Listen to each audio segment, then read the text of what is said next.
Omar Koita al no asoro la fe no Bamako sankoni kenete ci jona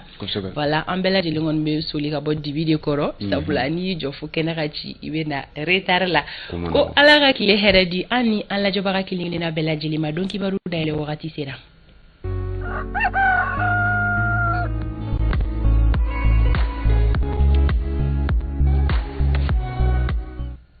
Omar Koita abi b'a fɔ bi tɛnɛn sɔgɔma don kibaru a kɔnɔna minɛnw ka girin dɔɔni misira di ma kosɛbɛ Fanta Tumota don kibaru ale kɔnɔ minɛnw ka girin o la bakuruba minnu b'an bolo olu de filɛ min bɛ tali kɛ Côte d'Ivoire finitigilaka minnu kun bɛ an fɛ yan nɔ kabi juillet kalo tile 10 a yirala k'a fɔ ko o kuru kɔni sera a siana sabula an ka président ale ye yafa kɛ u ma ni maa ninnu kɔni segira ka t'u ka so a kɛra cogo di an bɛna an da don la ko walawala a fara o ka sanfɛ kalanso la kɛnɛyala min bɛ kalanso min bɛ kɛnɛya kunna ani ka taa pharmacie kalama o kalan karamɔgɔw kɔni kun kɛmɛ ka baarabila dɔ boloda ka bɛn bi dɛnɛndon ma mɔgɔ laɲini ye mun de ye an bɛna an da don bɛɛ lajɛlen na ka fara kunnafoni misɛnninw kan ni Awa Tafili Ture ale ka yamaruya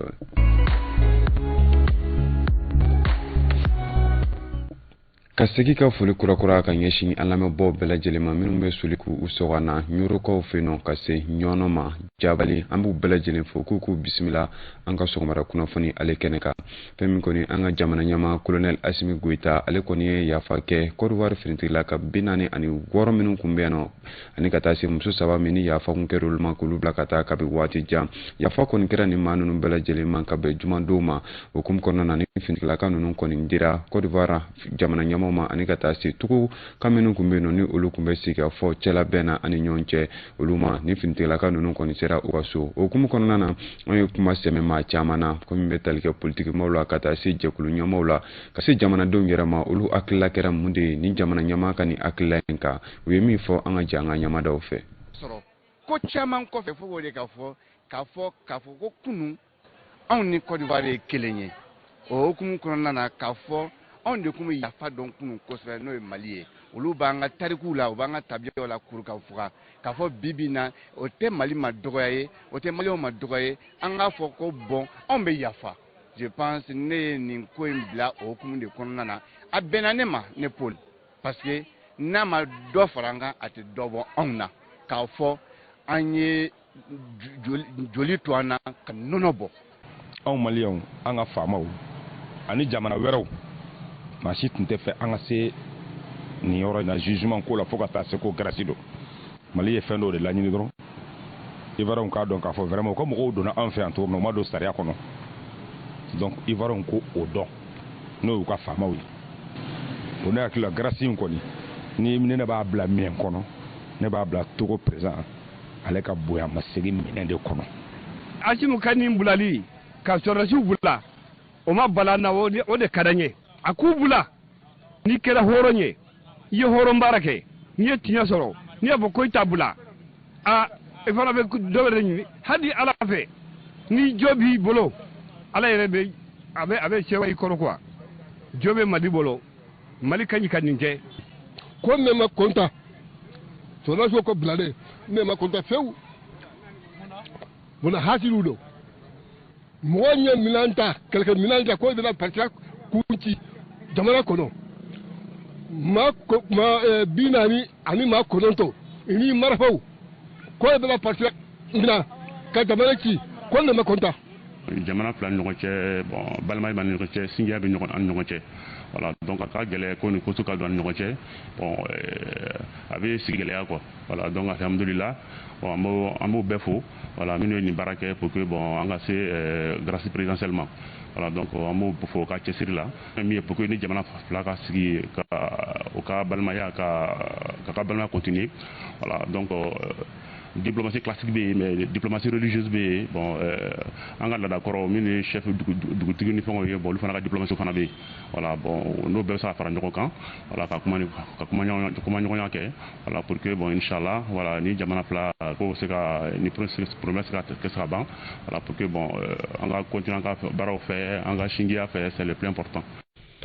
Ambi temeni kunnafoni alisa Côte d'Ivoire fintilaka nunu jamana nyama koni ya fali nunu ma kabe jumandon janvier kalo kile woroma ni fintilaka nunu koni boranga jamana konona na kabe sibridon kabe nagara sibridon janvier kalo kile wolon flan u koni tara utare ukundara to ko fino ni u bismillah ye ila ye no to ko jamana nyama yerefe u ko fe ni fintilaka nunu koni oluye panguruta ku kunshi Côte d'Ivoire jamana ma yoromi yere konona na u koni kumena Alassane Ouattara fe anikata se ma chama weroma ni werekeru kwa panguru jigisola ni obe aéroport Félix Houphouët-Boigny ko fo Abidjan ka ofino ni akera kwa jamana nyama ma chama nyana kerengene la metalga vice président kasi gouvernement ma chama weroma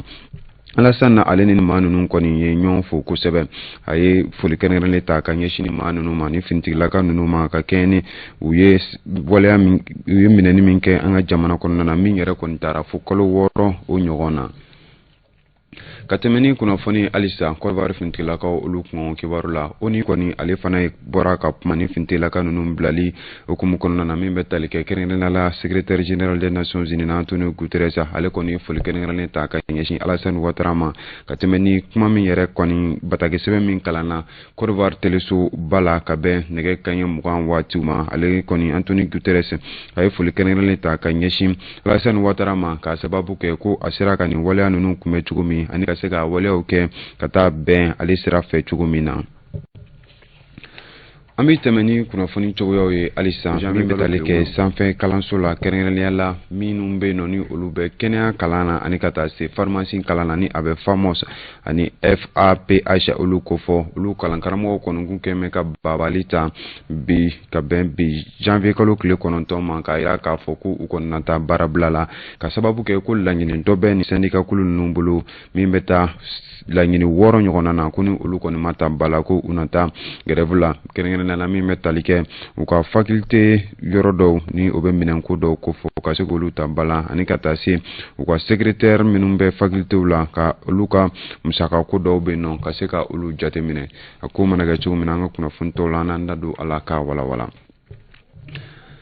jamana la ko maa caman ani ka taa se jɛkulu dɔw ma ko olu kɔni ye maaw ye maa minnu bɛ yen nɔ ni olu bɛ banbagaci walew olu kɛlɛ o hukumu de kɔnɔna na ka se ka o waleya ninnu ka olu kɛlɛ segu boli ani ka taa se maa caman ma olu kɔni ye jɛkulu dɔ bila sen kan jɛkulu min ni a bɛ fɔ a ma kawurala la kamune ni o ye jɛkulu ye min bɛ maa caman fara ɲɔgɔn kan an ka jamana kɔnɔna na o hukumu de kɔnɔna na u ye jɛrɛjɛ dɔ kɛnɛ sigi ka bɛn sibiridenw ma ka se ka nin jɛkulu in yɛrɛ bila sen kan ni a baaraw kɛra bourse de travail la an ka ciden min tun bɛ yen nɔ Amadu Jara a ye min sɔrɔ an k'o lajɛ ka tali kɛ ni nin jamalabɔ in ye jɛkulu bɛ n'a bɛ wele Kawural Kamon ka fara Dana Ambasagu ani jɛkulu caman u y'a yira k'a fɔ k'u ka laɲini tɛ dɔwɛrɛ ye ka se ka maliyɛn bɛɛ lajɛlen fara ɲɔgɔn kan cogo min na ka dankari banbagaciw la segu boli n'ale Kawural Kamon ɲɛmaa ye a ko maa dɔɔni caman bɛ yen m'olu kɛmɛ ka banbagaciw kɔkɔrɔma dogo n bɛna kuma kelen fɔ aw ye maliyɛnw ne segu boli ne wulila ne ko n bɛ jihadistes de kɛlɛ n bɛ terroristes kɛlɛ ni e wulila Bamakɔ yan k'e bɛ ne kɛlɛ ça veut dire que il fana ye terroriste de sinon ne t'e dɔn ne ma e tɔgɔ fɔ ne ko ne jugu ye jihadistes de ni e wulila k'e bɛ ne nɛni ou bien e bɛ vidéo kɛ ne kan i ye terroriste supporter de sinon n'i tɛ terroriste supporter ye i tɛ ne juguya o n'i y'a ye i bɔra ka ne segu boli nɛni n'an nana an jɔ kɛnɛ kan ni n ko i ye nɛni kun jumɛn na parce que i b'a fɔ ko n ko mɔgɔw ka bɔ jihadiste la o man di ye e balo b'o la mɔgɔ dɔw bɛ Bamakɔ yan jihadistes bɛ misi minnu bɔsi mɔgɔw la jaga la fanga la a bɛna d'u ma Bamakɔ u bɛ taa feere fo Guinée u bɛ tila ka marifa san a la Guinée fana ka tila k'a don mobili kɔnɔ k'a dogo ka taa di jihadistes ma kungo kɔnɔ o bɛɛ information b'an bolo ni don nata la an b'u tigi minɛ ka t'u di faso ma mouvement Kawural a y'a yira k'a fɔ ko hali bi k'a cɛsirilen bɛ cogo min na ka se ka dankari banbagaciw la wa k'a labɛnnen bɛ ka baara kɛ ni jamana ɲɛmɔgɔw ye walasa cogo min na ka se ka banbagaci wale ka dankari o la kunnafoni ko nasirala alisa fɛn min bɛ tali kɛ IRD ka kɛ ni gɛlɛya min bɛ IRD kɔnɔna na professeur Saliku ale kɔni bɔra ka kuma ni ka a yɛrɛ fɛla tiɲɛw ka olu fɔ ka tɛmɛ ni kunnafoni di kɛnɛ dɔ ye min kɔni sigira Memorial Modibo Keita la ka bɛn sibirido ma professeur Saliku ale kɔni bɔra ka kuma fɛn min kɔni gɛlɛya minnu bɛ IRD kɔnɔna na ka se ka ɲɛfɔli kɛ jamanadenw ye a kow la a kɔni damaga ko caman na nin kɛnɛ in ka fana a ka surunalidonbaw olu fana kuma na fɛn min ye kiribolo minnu bɛ ni olu bɛ sen ka ni kuma ninnu bɛɛ lajɛlen farala ɲɔgɔn kan bamanankan la Maître Demba Traoré fɛ ni ka se k'a lase an k'a ka lasew lamɛn. Aw kana maa nɛni mɛ sinsin a kan aw kana maa si dɔgɔya ni maa min ko ko majorité b'olu de bolo a y'u ka majorité to yen aw minorité k'aw ka baara kɛ faso ye aw minorité aw k'aw ka baara kɛ faso ye a ye majorité to yen. Saliku ko ten k'a ma deli k'a ye a si kɔnɔ fɔlɔ olu dun ka kɔrɔ ni anw ye olu y'an faw ye yɔrɔ n'olu m'a ye an kɔni tɛna ye k'a fɔ politiki ɲɛmɔgɔ tɔn ɲɛmɔgɔ polisiw de ka du e kɔrɔ ani isiw ka taa yɔrɔ kari ni marito ye ani piki ye k'e sigi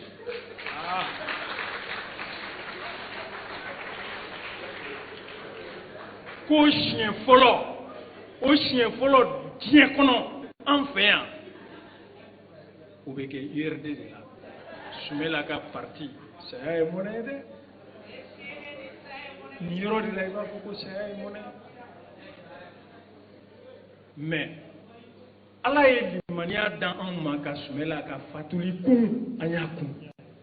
o de kosɔn an bɛ yan bi an ka se k'a tɔ bɛɛ kun foyi tɛ juguya ka tɛmɛ Sumela ka saya ma an bolo koyi. Ni kibaru in de b'an bɔ kunnafoni ale tako fɔlɔ o kun kɔnɔna na Fanta Tumata nin bɛ dansigi kibaru tako fɔlɔ la yanni an ka don filanan kɔnɔna na. Siga tɛ o la Omar Koita an bɛ i fo ka yira kanubagaw la k'a fɔ ko kunnafoni caman kɔni bɛ an bolo kɔrɔ sɔgɔmada in na mɛ an b'a bɔ ɲɔgɔn da fɛ kelen kelen wagati sera an ka taga munumunu salo kɛ an ka sirabaw kanaw la ka dɔn bi sɔgɔmada in na tan ni ka segin bɛ cogo di n'a ma ɲɛ ko bi ye tɛnɛ dɔgɔkun daminɛ bi ye maa bɔta kɔni ka ca kosɛbɛ ka se ka u ka baarakɛyɔrɔw la sɔrɔ kɛrɛnkɛrɛnnenya la minnu bɛ soli ka bɔ o kama ka kɛɲɛ ni o wulikajɔ ninnu ye an ka siraw bɛ cogo di gɛlɛyaw ye jumɛnw ye ani bilasiralikan kɛrɛnkɛrɛnnen ka bɔ Anazɛr fan fɛ Sori Ibrahim Diallo sɔni an n'a bɛ ɲɔgɔn lasɔrɔ.